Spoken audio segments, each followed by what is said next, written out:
Eco plus का नया आविष्कार Eco Plus Hexa Power TMT इसकी प्रीमियम क्वालिटी व उन्नत जंग रोधक क्षमता दे बेजोड़ मजबूती। इको प्लस सीमेंट और स्टील, इस पर है देश को भरोसा। जब पशुओं को मिलेगा प्यार और मिल्को मोर पशु आहार तो दूध बहेगा, मुनाफा बढ़ेगा। मिल्को मोर पशु आहार।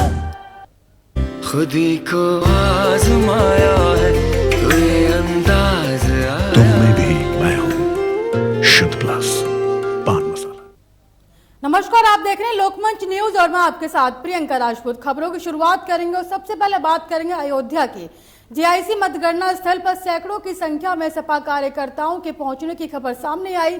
वहीं एसएसपी शैलेश पांडे ने जीआईसी मतगणना स्थल पर पहुंचकर सपा कार्यकर्ताओं से कहा कि अयोध्या में मतगणना स्थल पर किसी भी प्रकार की गड़बड़ी की आशंका नहीं है।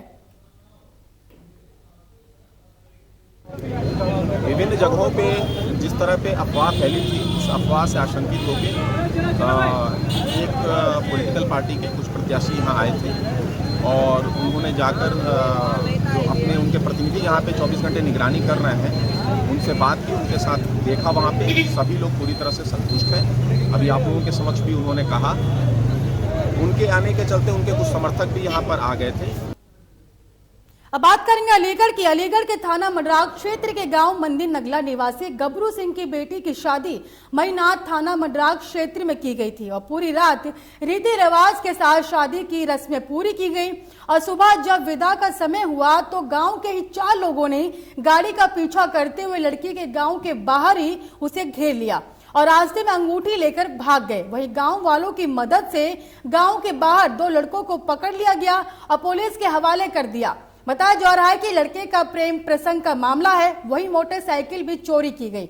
मोटरसाइकिल चोरी का वारदात को अंजाम देकर फरार हुए थे। देखिए, मडराग क्षेत्र में आज सुबह ये सूचना मिली है पुलिस को कि एक गांव में एक बारात विदा होकर जा रही थी, तो उसी दौरान जो विदा में जो लोग जा रहे थे और कुछ अन्य दूसरे गांव के लोगों के बीच वहां पर मारपीट वगैरह हुई है। तो इस संबंध में थाने पर जो तहरीर प्राप्त हुई है उस पर मुकदमा पंजीकृत किया गया और आगे की कार्रवाई की जा रही है। मामला ये है कि बेटी को विदा करके जैसे में हम घर पे वापस गए थे, थोड़ी देर बाद फोन पहुंचा कि हमारी गाड़ी लूट हो रही है, 4-5 गुंडे पीछे से लग रहे हैं। तो उन्होंने जैसे हमने पीछे से देखा तो हम तो पीछे चले आए, आगे से यहाँ पर देखा, बताए, उन्होंने पूछा हमने क्या होगा, क्या जैसे हाईवे पर ओवरटेक गाड़ी करे 4 पहिए की गाड़ी से, जैसे 4 पहिए गाड़ी हमारी थी वो 2 पहिए की थे, 4 एक ही पर जैसे हाथ मारा उन्होंने पीछे से, फिर इन्होंने स्पीड से गाड़ी कर दी। बात करेंगे दमोह की। बता दें कि महिला सशक्तिकरण के शुभ अवसर पर महिलाओं ने अम्बेडकर चौराहे पर आकर बाबा अम्बेडकर साहब की प्रतिमा पर माल्यार्पण किया। वहीं महिलाओं ने महिला शक्ति जिंदाबाद के नारे लगाए। उषा चौधरी ने कहा कि बाबा साहेब के चरणों में नमन, माता सावित्रीबाई के चरणों में नमन किया और जिन्होंने इस काबिल किया कि आज हम यहाँ खड़े हैं और हम सब अजाक्स महिला कर्मचारियों ने महिला दिवस मनाया है।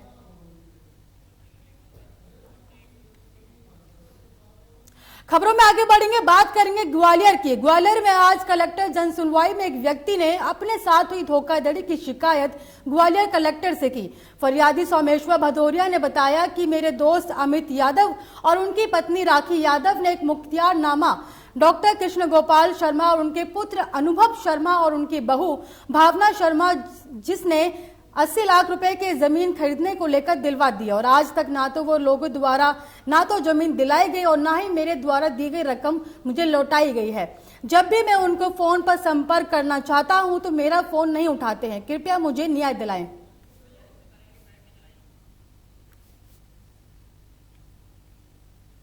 केजी शर्मा जी द्वारा मेरे साथ में फ्रॉड किया जा रहा है। मेरे से 2012 में कल्याण मेमोरियल हॉस्पिटल के संचालक ने 85 लाख रुपये दे दिया और आज उसके एवज में आज तक जमीन मेरे नाम नहीं की जा रही। कि कल्याण मेमोरियल हॉस्पिटल मुरार में संचालक हैं जिसके उनके पुत्र द्वारा अनुभव शर्मा और भावना शर्मा के द्वारा दिया गया, जो मेरे पास रिसीव्ड है उनके द्वारा दी हुई मेरे पास प्राप्ति भी है। आज जो आपने शिकायत की, इससे पहले भी आपने कहीं शिकायत की है? इससे पहले मैंने शिकायत नहीं की, इससे पहले मैंने आज मैं कलेक्टर महोदय जी को देने आया जन सुनवाई में। कलेक्टर साहब ने कहा है अभी एसपी साहब के लिए मार्क कर दिया कि ये एसपी साहब के मार्क कर दिया उन्होंने। रुक करेंगे हरिद्वार का। हरिद्वार में पतंजलि विश्वविद्यालय में अंतर्राष्ट्रीय महिला दिवस मनाया गया और जिसकी थीम सशक्त नारी सशक्त राष्ट्र यत्र नारेस्तु पूज्यते रमते तत्र देवता थी। उन्होंने रोचक अंदाज से पतंजलि विश्वविद्यालय की छात्राओं ने अपनी कई सांस्कृतिक कार्यक्रमों के माध्यम से अपनी प्रस्तुति दी और जिसमें छात्राओं ने आज के दौर की नारी को जो किस तरह कामकाजी मां है और कैसे वे जिम्मेदारी आने पर अपने परिवार की संरक्षक बन खड़ी हो जाती हैं, कैसे वे आज घर से लेकर अंतरिक्ष तक को संभालने का हौसला रखती हैं। वैसे तो आज की नारी हर क्षेत्र में चुनौतियों का सामना कर रही है और साथ ही हर क्षेत्र में चुनौतियां भी दे रही है। पतंजलि विश्वविद्यालय की छात्राओं ने सांस्कृतिक नाट्यों के माध्यम से समाज में फैल रही महिलाओं के प्रति दुराचार की घटनाओं को प्रस्तुत करने का कार्य किया।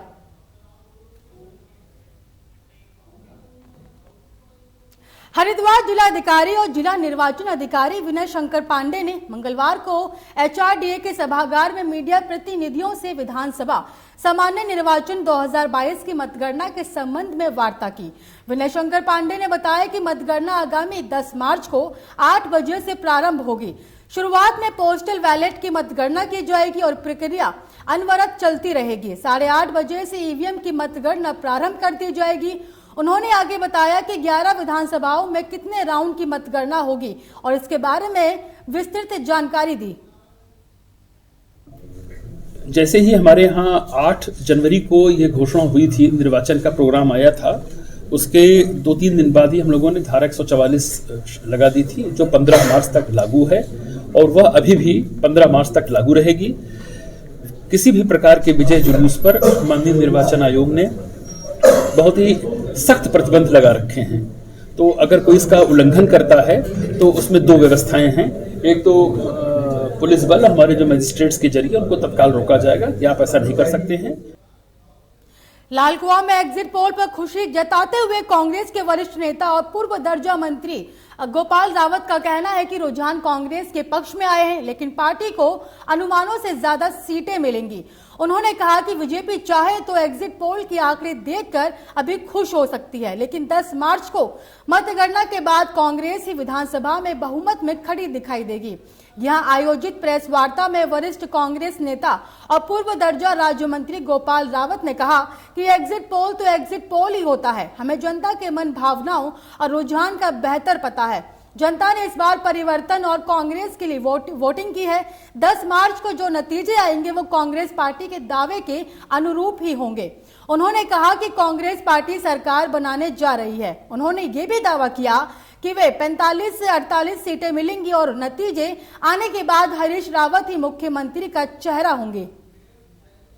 हम लोग एग्जिट पोल का भरपूर दिल से स्वागत और अभिनंदन करते हैं जो उनने कांग्रेस के पक्ष में बताया कि कांग्रेस की सरकार उत्तराखंड में बनने जा रही है। उत्तराखंड में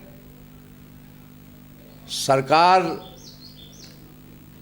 बनने जा रही है और मैं आप लोगों को ये भी बता देना चाहता हूं कि उत्तराखंड में सरकार केवल हरीश रावत जी के चेहरे पर